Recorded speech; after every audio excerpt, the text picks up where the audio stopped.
Welcome, everyone. We're having another nice discussion today. We're going to be talking about college admissions and the successful transition to college. Just a little side note as far as transitions, you're going to be able to gain stuff about transitions, whatever those transitions are.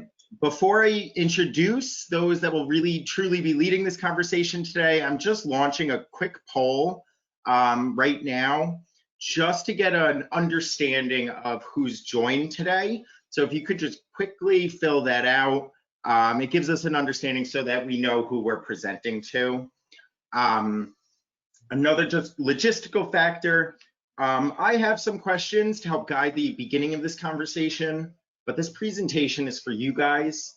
So please use the questions dialog box on the GoToWebinar platform to submit questions.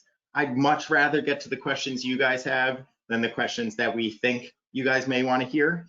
And so please do submit throughout. I'll integrate it into the conversation. And then lastly, if you are interested in speaking your question out loud, we'll hold those towards the end and you can use the raise hand function and I'll give you guys the access to turn on your mic. So just quickly to review, the poll that we got, approximately 60% professionals here, 13% parents of a high school freshman or sophomore, 20% for parent of high school junior, 7% for parent of high school senior, and another 7% for other parents that don't fall into those categories. And then, I see a question here. You will be sent, just to address this, we have access to a recording. There will be a recording of this presentation. So if you would like that to be sent to you afterwards, just shoot me an email. You can shoot an email back to the email with the invite information here. So you can take notes or you can wait for a recording of this, but it's not an actual presentation. This is going to be a lovely conversation that we have. So I just want to first start and introduce, I should have introduced myself from the beginning. I'm Casey Schraliker from New Frontiers in Learning. I am adding nothing to this conversation other than facilitating the questions. I'd love to first introduce Sherri Maxman, the college maven.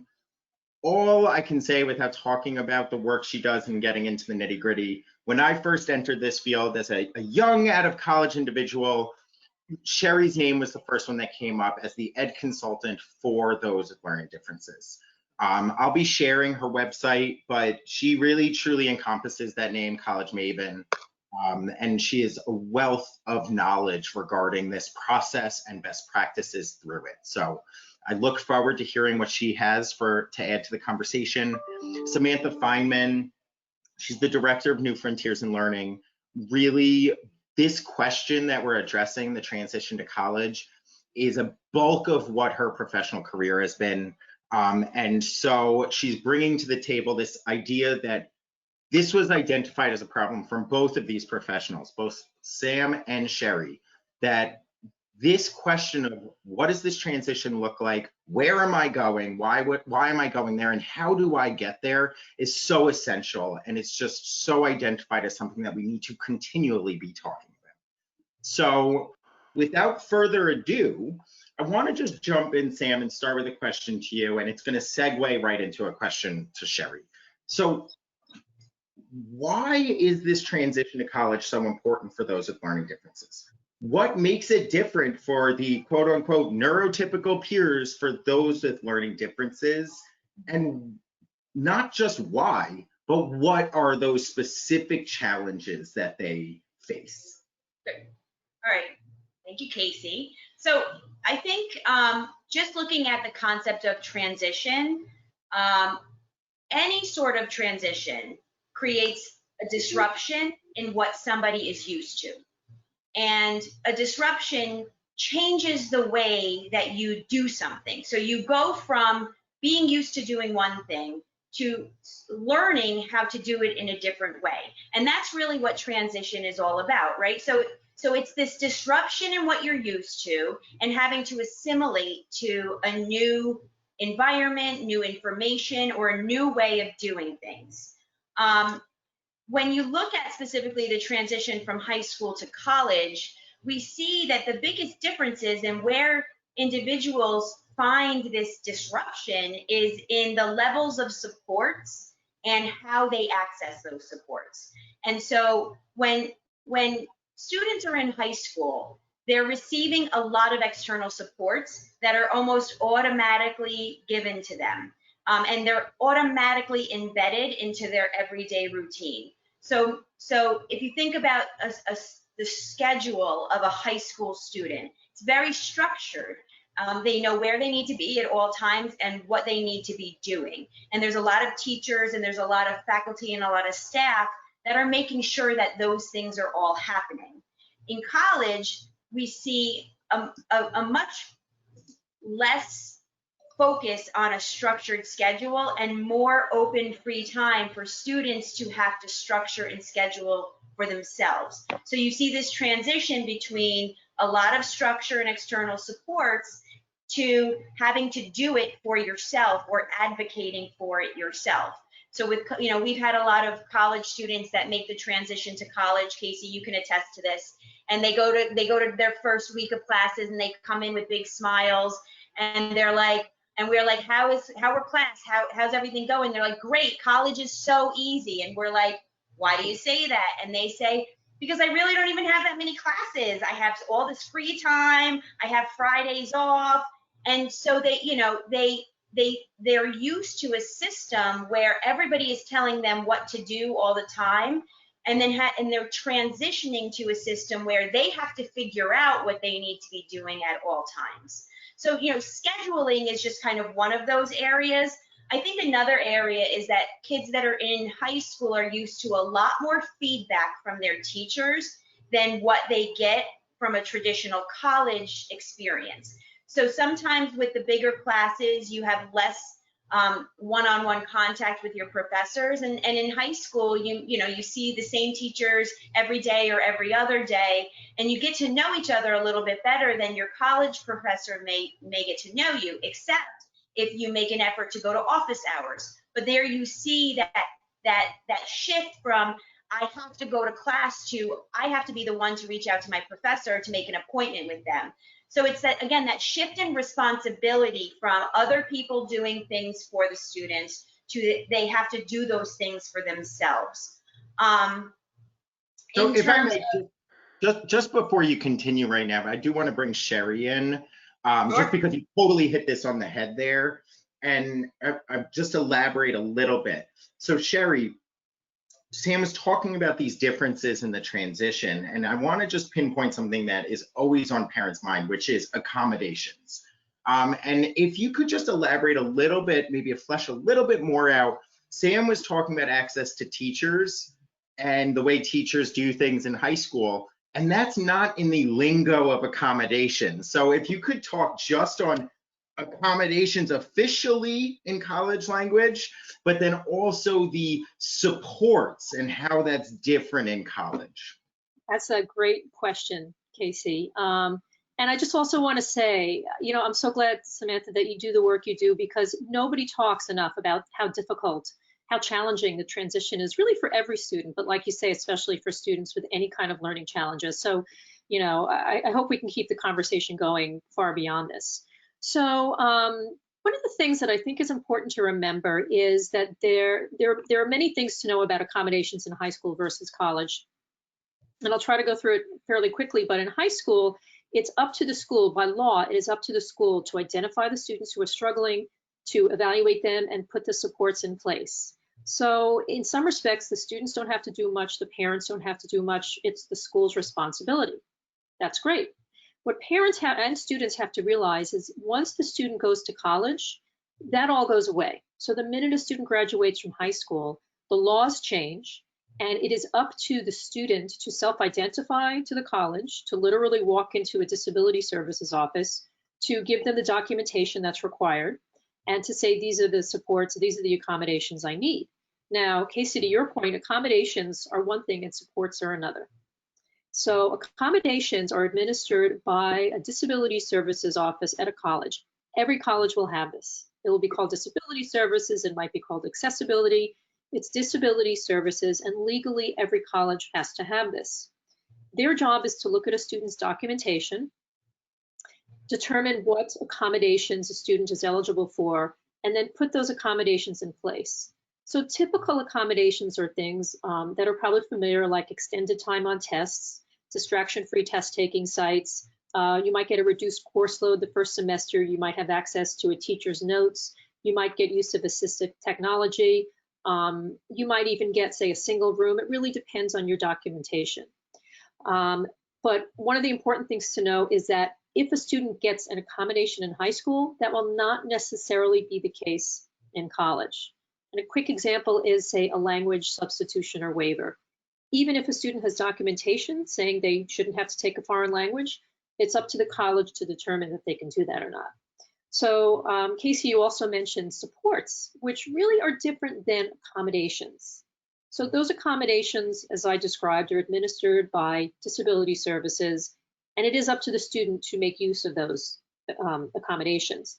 When we're talking about supports, we're talking more about things like tutoring, maybe some group work in learning how to take some presentations on learning how to take tests or notes or whatever. And it also involves some one-on-one support. And one of the first questions I ask parents when I work with families is, you know, how's your child's executive functioning skills? You know, how do they do working on their own? Because if they need a lot of support in that area, they must find a college that, in addition to, of course, having disability services and tutoring and all that, they must find a college that has that level of support that will make their child successful academically. And families have to be realistic about this as well. And so just to continue that a little bit, you mentioned about the law aspect and how it shifts. And we don't have to get into the laws that shift, but let's talk about a little bit of that application. As your role as an ed consultant, a college consultant with this, is it about the accommodations that are offered through the school? Because I know that schools, they just have to show the attempt to provide an accommodation. They don't have to actually have the output of it. And so with your role, when parents are saying, well, how would Sherri help me understand it's illegal, they have to provide accommodations? And so what is that important aspect of really, as parents or professionals, what is that extra homework that you're doing to help people? What differentiates the schools of just the accommodations? Extra time, like play devil's advocate, extra time is extra time. So just a little bit, not to self-aggrandize yourself, but like, what is that extra work, that extra homework that you're helping so much with? And I'll give up, my thought is about culture. I don't know if that sets you up a little bit with that, but just what are your views on that? So it takes a lot of time and effort to really, as they say, tease out the differences between the supports that are available in colleges. Disability services will be pretty much the same everywhere for the most part. It's when it comes to those sort of less tangible things or less common things like that one-on-one support. And the best way to find out about that, and parents often ask me about this, is you can certainly do research online. I do a lot of that. But absolutely, positively, and Samantha, I'm sure you've had this experience, the best way to find out is to pick up the phone and call disabilities, not even disability services, but start with disability services and then go to academic support. What supports do you have for students? What does that look like? Is it administered by, or is it offered by peer tutors, or is it by professionals? There's nothing wrong with peer tutors, but if my child has a lot of struggles keeping up academically, I'd want to know that that student is working with a professional. One thing I often get from parents is they're a little worried, oh, if I call disability services, what if they say something to admissions and then they don't want my child because my child has a learning disability? So my answer to that is, first of all, every school knows they're getting students with disabilities. That's why there's an Office of Disability Services. Number two, disability services is in one part of campus and admissions is in another. They have absolutely nothing to do with each other. But really maybe the most important, and maybe this also talks about sort of the culture of a campus is, if a school is not looking forward to accepting a student that has these challenges, that needs the support, then that's not the right school for the student who does need that support. So You know, in some ways, I think if you have a child who needs a lot of support, and I can speak to this from my own experience with my own child, when you send a child to a school that has the support, the level of support your child needs, you also know that the professors there and everybody there is accustomed to working with those students. And I've seen this happen, you know, and they realize that not all students learn equally. And that can be a hard thing to find out. So that's where, you know, somebody like me comes in, or maybe somebody like Samantha. You know, we do a lot of the groundwork. We do a lot of the research. I know that I visit a lot of colleges to find out, okay, do they really walk the walk? Are they really doing what they say they're doing? And I think that's really important, just like you can say, schools can say one thing and then what they do. And that's a real big part about kind of that expert knowledge. Or if you have friends that went through a school, what was their experience like? And then, not that I am an ed consultant with it, but one recommendation, go to the offices when you visit the campus. You can tell how much money a school budgets for their Office of Disability Supports. Where is the office? How prominent is it? Can you find it? And also, again, about culture, I'm jumping in a little bit because of this question about, are some disability supports better than others? I don't like to always view it as better or worse, but does it meet the needs of my kid? Correct. And that's so important. Now, I want to jump, Samantha. Can I just jump in for 1 second? Because I want to tie something to this I think that's really important. And what that is once you've done your homework as a family, and once you've found that right fit in terms of what accommodation, supports, campus, all of that information, what's really important to understand, once you've made that decision and you know where the students are going, the students have to be in the driver's seat of accommodations and of supports. And what I mean by that is, if a school may have available to them just the right level of accommodations and supports that are necessary for them. However, if they don't use them, if they don't access them, if they don't follow through with their side of it, then it doesn't make a difference. So it's just as equally as important to make sure that students know how to be in the driver's seat of utilizing their accommodations and utilizing the services that are on campus, which has to go into executive functioning, it goes into self-advocacy, it goes into help-seeking. So with an audience question here, perfect segue, Samantha. And first, Samantha, you can talk about this a bit, and then Sherri, you can add in. From one of the audience members, so is executive functions key? Is it key for both the, and on Sam's end, the actual transition and doing that successfully? But then Sherri, if you can comment just afterwards of where that plays in with the college search process, where that plays in with, are we going to wait just to get to college to work on the executive functions, or is this really, and I will beg to jump in a little bit more and say executive functions is key to everything.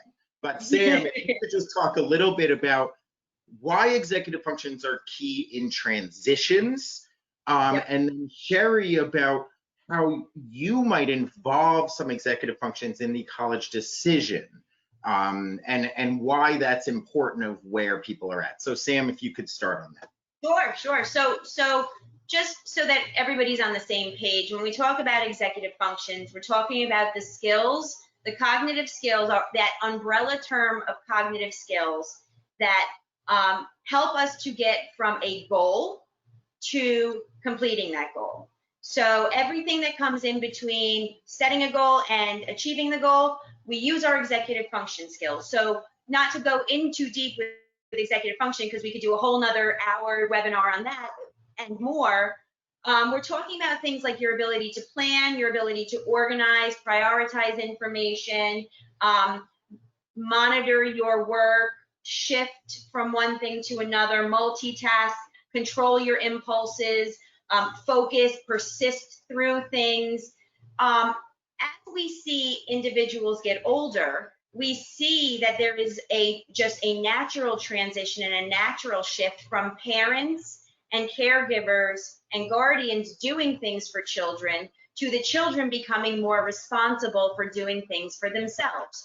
So when you get to college, many times the children are out of your environment and they're responsible for problem solving and getting themselves from point A to point B.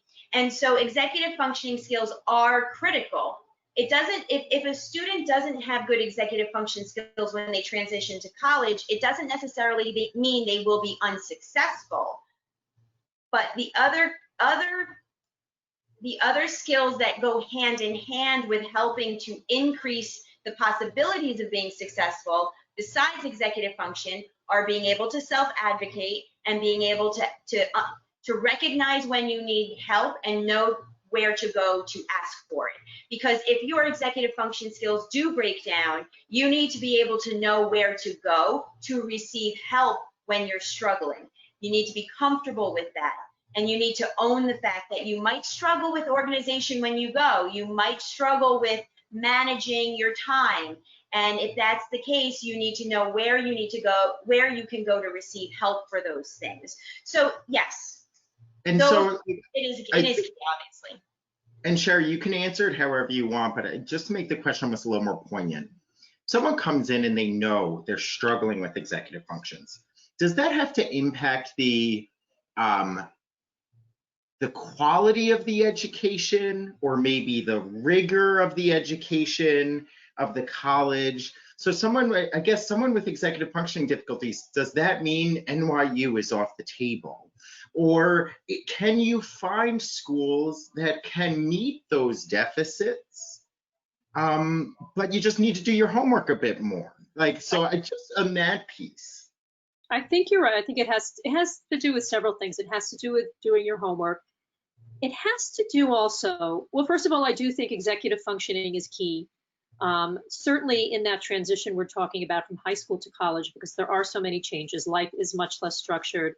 And again, this isn't just for students with learning challenges. This is really for everyone, but for students who have learning challenges, it can be that much more challenging. And one of the first questions I ask parents when they call me to talk about working with their child is, how's your executive functioning? And when I hear the answer start, well, then I know that there are some challenges. I think it's really important, again, to be realistic about what these challenges are. I am not an executive functioning coach, but I do tailor my work with students to fit what their needs are in terms of organization and executive functioning. But I will also sometimes recommend that they work with an executive functioning coach in anticipation of the transition. In terms of college, I think, can a student go to, say, a more intense or competitive college if they're struggling with executive functioning? Yes, they can, but again, they need to be very self-aware. They need to know, okay, this is what I need help with, and this is where I can go to get that help.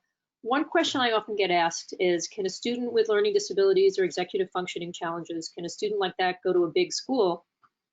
And my answer is, well, as with many things, it depends, but I think they can, as long as, first of all, the support that they need is at the school, as long as they know that support is there. But also they need to be self-aware enough to be able to say before they're thinking, okay, I know this is going to be hard. I need help, and I know where to go to it and how to use that help. So it's all sort of wrapped up together. But I think overall, executive functioning has nothing, as we all know, it has nothing to do with intelligence whatsoever. I've certainly, as you have, Samantha, worked with students who were incredibly bright, but still couldn't get that piece of paper with their homework on it, out of their backpack to school, kind of thing. So it's nothing, as I think we all know, nothing to do with intelligence. It's sort of a whole different part of the brain. But I think it's a huge component to think about. And I would think when you work with students, that's in that transition, that's a big part of what you're working on. I always just to that, the academic piece, I always say it's not the level of intellect, it's their ability to access the curriculum and demonstrate knowledge. It's the processes to get to demonstrate the fact that you can reach, that high level of intellectual curriculum. Absolutely. And I just want to comment also as a feel-good comment here. Executive functioning deficits isn't like a life sentence of you can't access the same thing as others. Individuals like New Frontiers, Sherri, Maxman, it's all about getting individuals with the appropriate resources to level the playing field. And so I use the NYU example simply because I know we've worked with students very successfully at NYU, and it's about exactly everything they said. Students should be applying to schools based off of the same thing that their peers are, not limiting it because of these factors, but advancing our knowledge about what resources can be in place so they can access the same curriculum and access the same opportunities. Now I'm going to get into a little nitty gritty from some of these audience questions because it is so important. So Sherri, 2 things and you can answer them in tandem. What exact documentation do students tend to need for accommodations?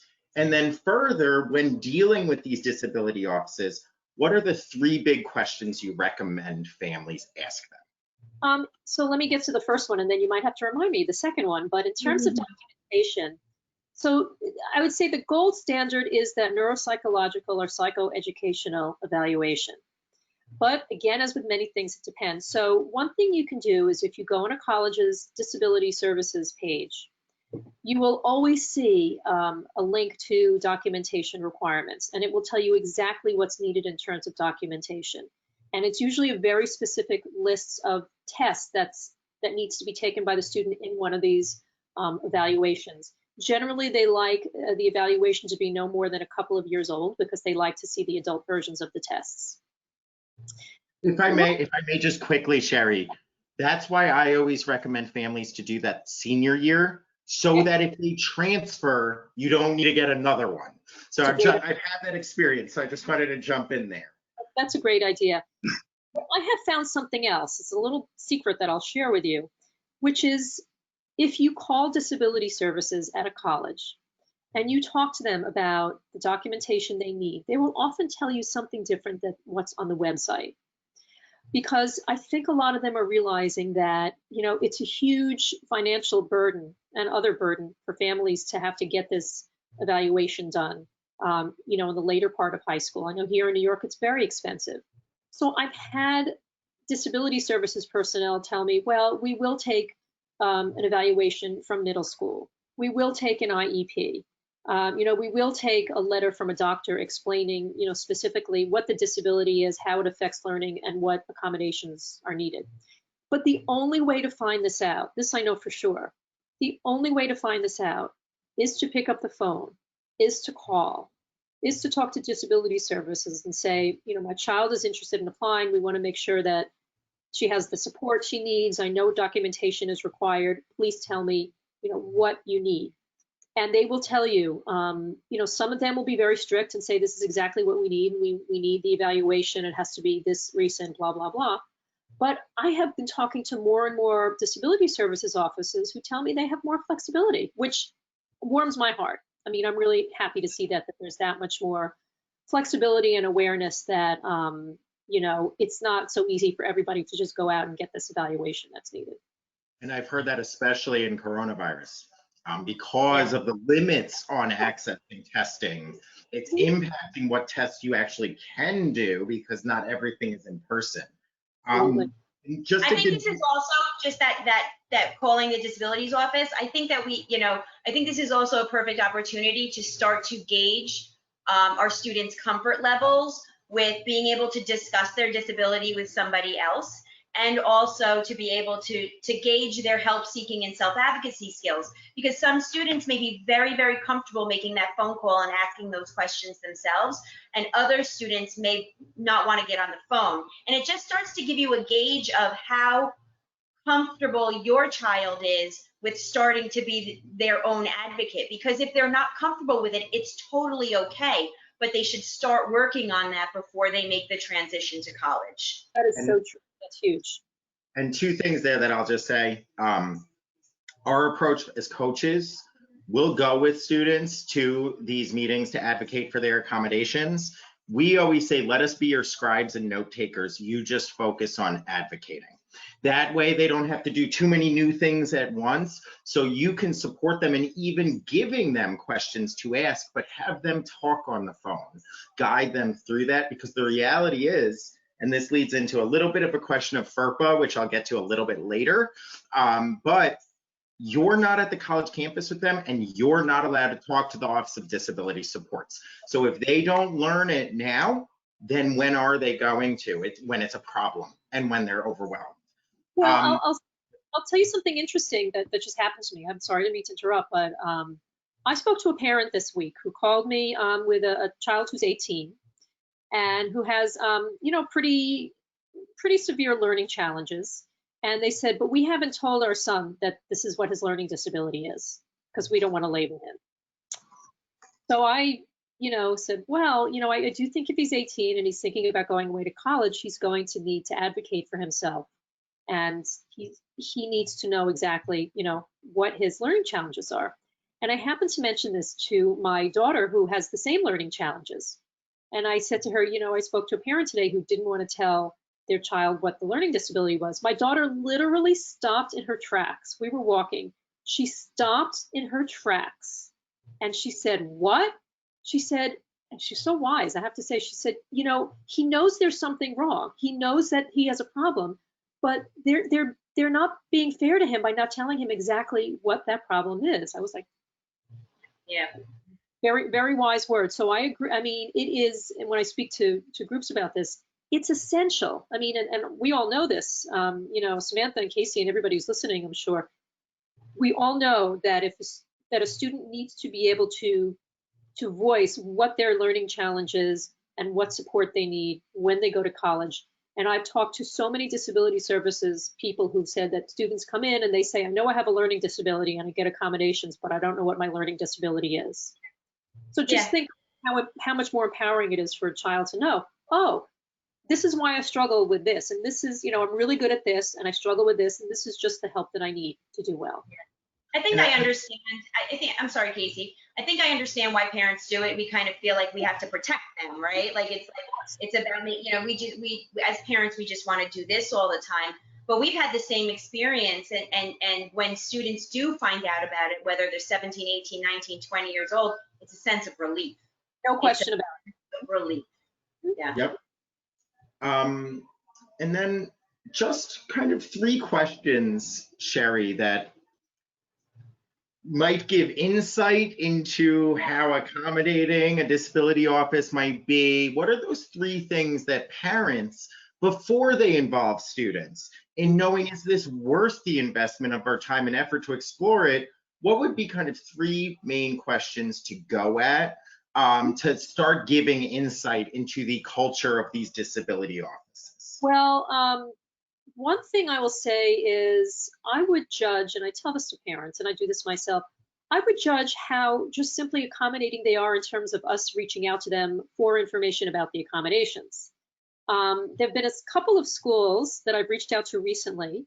I've reached out to multiple people at the school in disability services and admissions, asking about, you know, accommodations or asking about disability services, and I have not gotten responses. I know it's a crazy time for everyone, but that honestly makes me take a little bit of pause. I mean, that concerns me a bit. And so that's one thing I would tell parents to pay attention to, you know, how accommodating our disability services offices. A few years ago, a family that I worked with, they were visiting a college and they went to disability services and they were told, oh, we're too busy, we can't meet with you. That was also a real turnoff. So that's one thing I think you need to take into account. You know, how accessible are they? Another thing I would ask is, you know, about the staff there. How many people work there? And are they mostly students, you know, peer tutors or peer helpers, or are they professionals?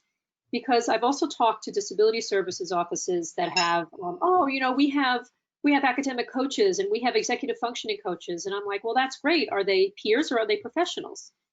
And sometimes they're peers. There's nothing wrong with that.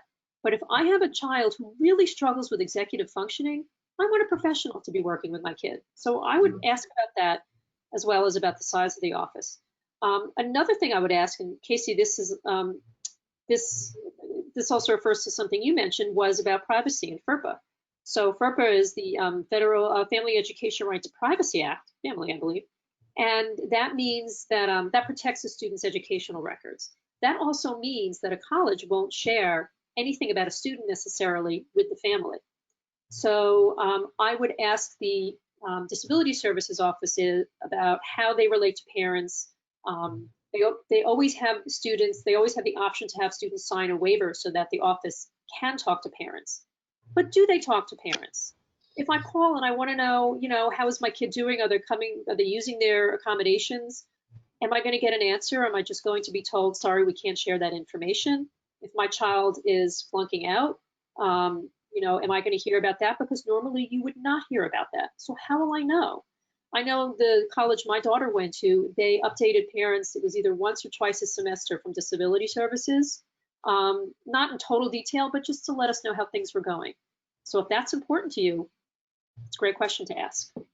And just in my personal experience with some students, and this is after the fact, after they're there, what is the note-taking process through the Office of Disability Supports? So there often is an accommodation of access to notes or things like that. It gives you a lot of insight into the resources that they allocate for that. Sometimes it's all privacy, it's online, they pay a student to do it. Other times you have to see if the teacher might, and their knowledge on what that process looks like can give you an insight into what it's actually going to mean when things are there. I want to shift gears for 1 second. We're talking about transitions, we're talking about going to college, and a little bit, an idea that's been coming up a lot is about gap years. And so I wanted to first see, Sherri, if you could comment on if you know of any programs that might help bridge that gap of if they're really not ready yet for college. What are some programs that might A, help assess if they can handle it, and B, if so, prepare them for that? Because a lot might be like vocational or the shorter term for college preparedness. So I don't know if you have any specifics to share or the main, like, I know it's always helpful for me what are the keywords? I just did this where I'm like getting something to stretch my back, and I had to learn that it's a back stretcher, not like an arch back. So like, what are some of the things that people can either search for to find the appropriate programs, or if you know specific ones? Well, there are what I refer to as transition programs, and I believe this is what you're talking about. These are programs, and they're located in different parts of the country, and some of them are most of them are located on or near college campuses. And they're apartments or houses that are owned by this transition program or these programs. And students live in these houses or apartments together. They attend classes at local colleges, so they're not full-time students, but they are regular college students who are taking classes for credit. But they're also getting a tremendous amount of academic, independent living, and social skills support at the program where they're living. These can be real lifesavers for those parents, and I've talked to many of these parents, as you guys probably have too, who know that their children are college bound and they can handle the academics, but they would need a lot of support in that transition year. It's also good for students who've never been away from home or really don't know that much about living on their own. And it's also very good for students who struggle with social skills. And I do work with a lot of those students, as Samantha, I'm sure you do as well.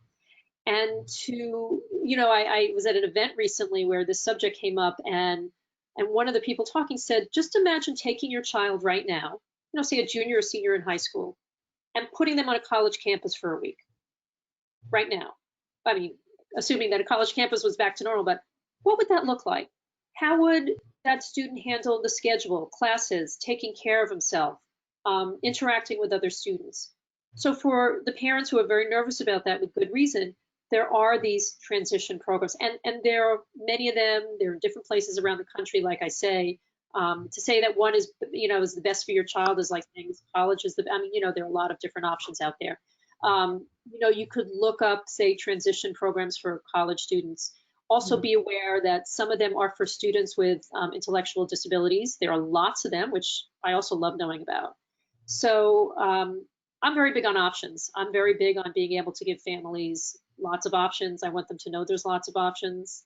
And so indeed there are. And I'll just also mention a gap year is something in my mind that's very different.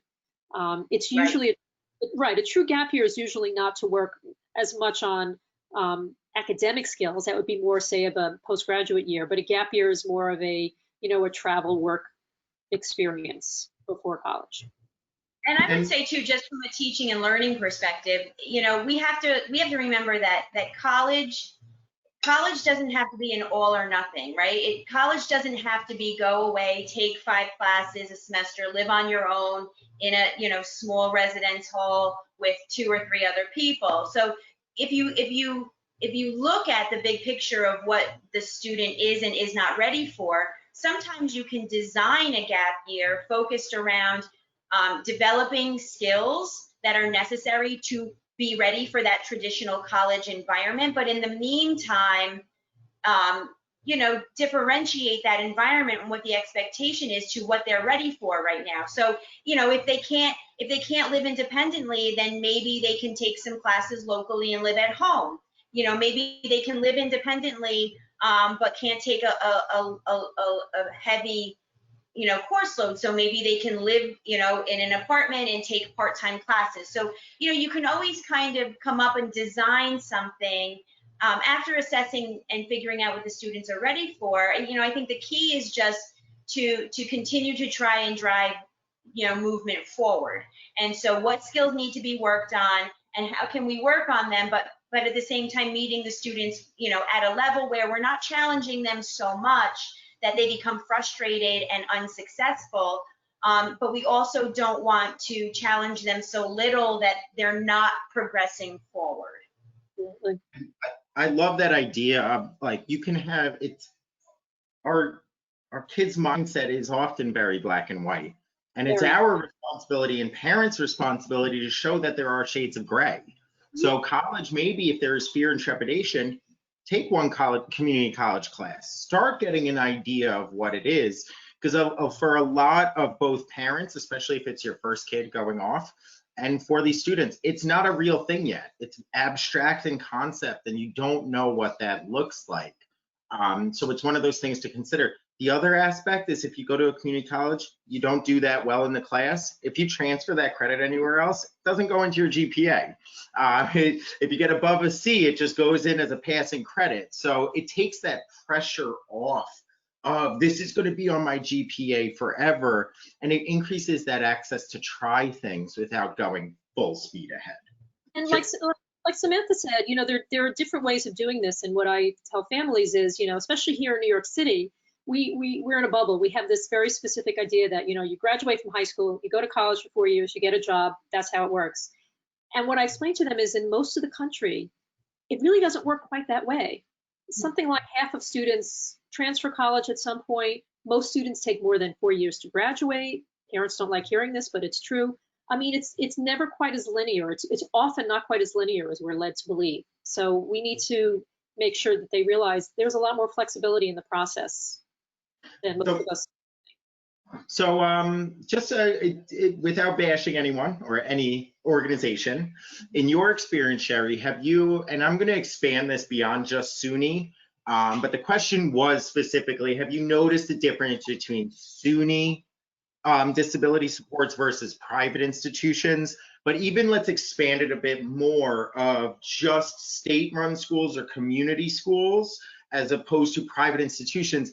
Is there a correlation of how effective and how robust the accommodations offered are? Well, in terms of actual accommodations through disability services, I've never noticed a difference because, again, that is really quite standard among colleges. There is a difference in terms of the supports that I mentioned and the more what I call comprehensive academic support programs. I haven't noticed that that really has to do with public or private.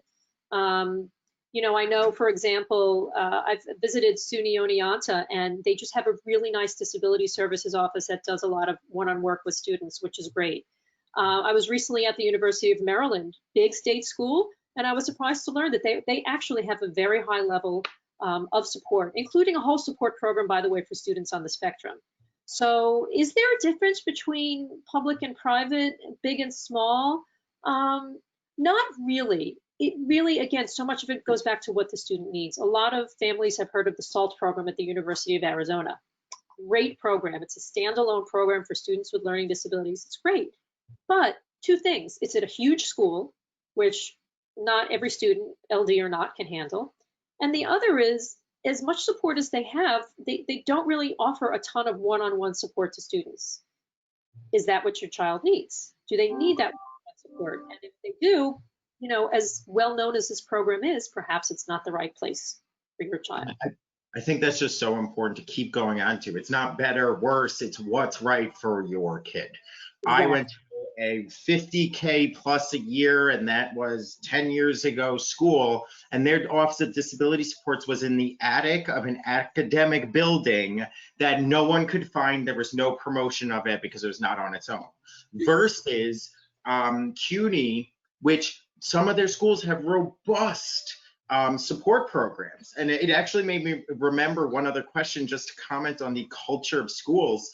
Do you offer professional development about learning differences to your staff? I can tell you, CUNY Graduate Center has often brought in Samantha to do professional development on autism, on learning differences. That shows that they're not required to do that. And so it shows the culture of how they view learning differences. And again, it's going to be independent for each, and that's where we're all little detectives. So I just want to get to a couple of more questions before we do have to wrap up. I also just quickly want to thank all the audience members for submitting. These are none of our scripted questions, so I appreciate it. And so as parents, you receive these test reports with a diagnosis, and sometimes these test reports are just not accessible. And what it sounds like is it's now on the parents, or really the student, to figure out how do I, because now you have to ask for accommodations. It's not like you give a report and you say, give me all the accommodations. You have to specifically request them. So who's there to help you understand what these reports mean? And I know the simple answer sometimes is the person that did the report, but if they didn't, can you ever expect the school to support it in understanding what the report means? Or is that where you're going to have to advocate and rely on outside support? And to either Samantha or Sherri. Sherri, okay, Samantha, go ahead. I think from my experiences, you know, the counselors in the Office of Disability Services, when they're doing their intake meetings with new students, they rely a lot on anecdotal information about what has helped the students in the past in terms of accommodations. And then they use the documentation as justification for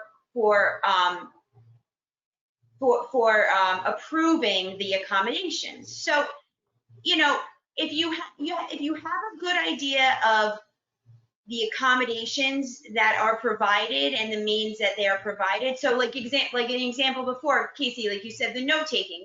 Now note taking is a common accommodation that is provided on college campuses, but if you've never used a note taker before and you take really good notes, maybe you don't need a note taker. So, you know, and what that note taker looks like on one campus may be different than another. But if you have a good idea of the accommodations that have been that are available on the campus, and you know what has helped in the past, and you align those two things, I think what has been more helpful than understanding the nitty-gritty of the neuropsychological is the ability to actually go into these meetings and say, I have benefited from extra time on exams. I have benefited from a note taker.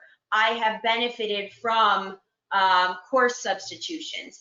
And then, you know, the documentation just becomes justification for giving those things.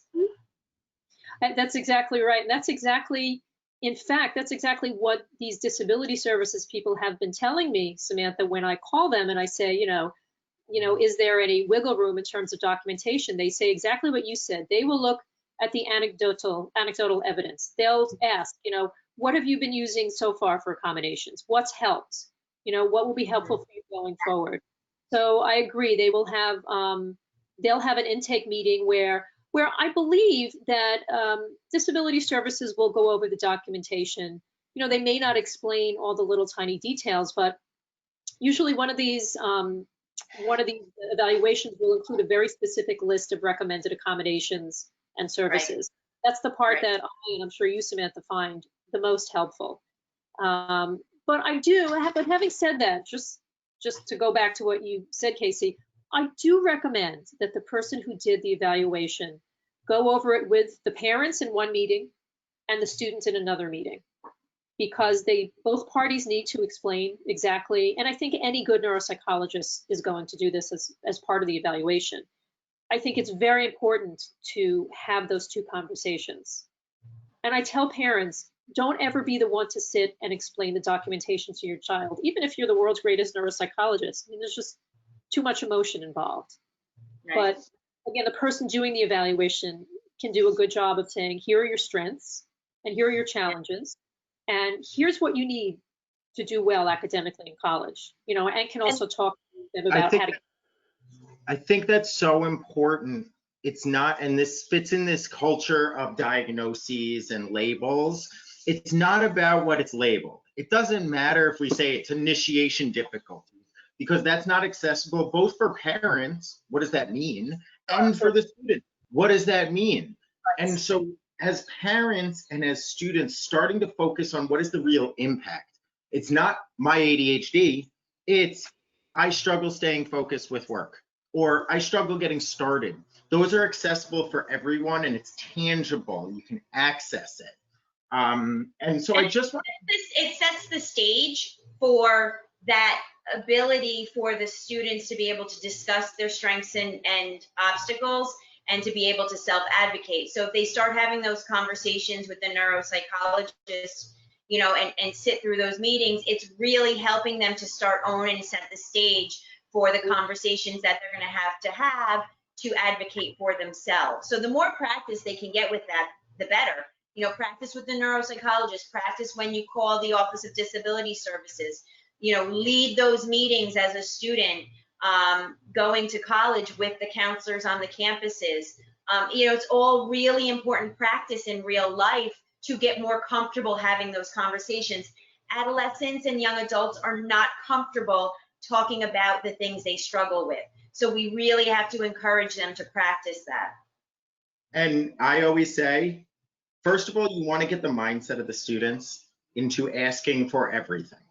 And Sherri, I'd love to hear your just brief comments, because I want to try and get to one more question. But kids, when they graduate high school, it's like, I don't want accommodations anymore. I made it to college.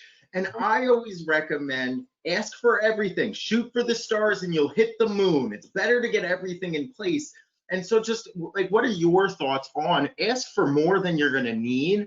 And how do you talk to those students about it's not limiting you? Well, really, I have a slightly different conversation. What I do a couple of things. I do tell the parents that even though the college process is owned by the students, and they need to, learn how to, drive the process, et cetera, I do feel that the last big step the parents have to take is contacting disability services once a child has decided what college they're going to go to. And I feel it's up to the parents to make sure those accommodations are in place before the student gets to the campus. So at least when I talk to them, it's more about, listen, I know you're saying you're over your learning disability. I know you're saying you don't want to be different. You don't want to use accommodations, but those accommodations are there. You should know what they are, and you should know how to access them. And when they struggle further, that they don't want to do that, I'll say, listen, if you need glasses in high school to help you see, you're going to need them in college to help you see. So if you have accommodations in high school that help you do well, you're going to need, certainly at least at the beginning, those accommodations in college. And I remind them college is harder. I do try to drive that point home, as Samantha, I'm sure you do as well. College is harder, and it is not the time to cut back on the support. It's time to lean on, Casey, as you said, as much support as you can, front-loaded, as a professional said to me once, just like you're saying, Casey, put as much in its place as possible, because it's much easier to take it back than to try to put it in when it wasn't there before. And on that point, I've sometimes talked with some students, I think I learned this from Samantha, explain them the legality of it. Why is it legally required that they offer accommodations? And if your brain works 75% capacity as someone else, not capacity, speed, then you just legally need more time on a test. It's not about you're getting an advantage, it's leveling the playing field. And then it removes that stigma. And the one other piece I always emphasize is, I don't care if you ever use them, just get them in place. Because if you have a really tough midterm, wouldn't you like to have a copy of the notes from another student? Or if you were sick, wouldn't you like to have that as an option? Rather than doing it in the middle of midterms, let's do it before while you have some time to breathe. Exactly. Put those accommodations in place. That's what I tell parents. Yep. So on that note, Samantha, Sherri, thank you both. I know I can personally say I've learned from both of you over the years.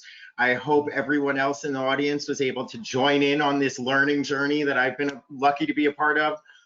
Some of the questions we were not able to get to, we will be following up with you afterwards. I already commented to a couple of you guys, so you know.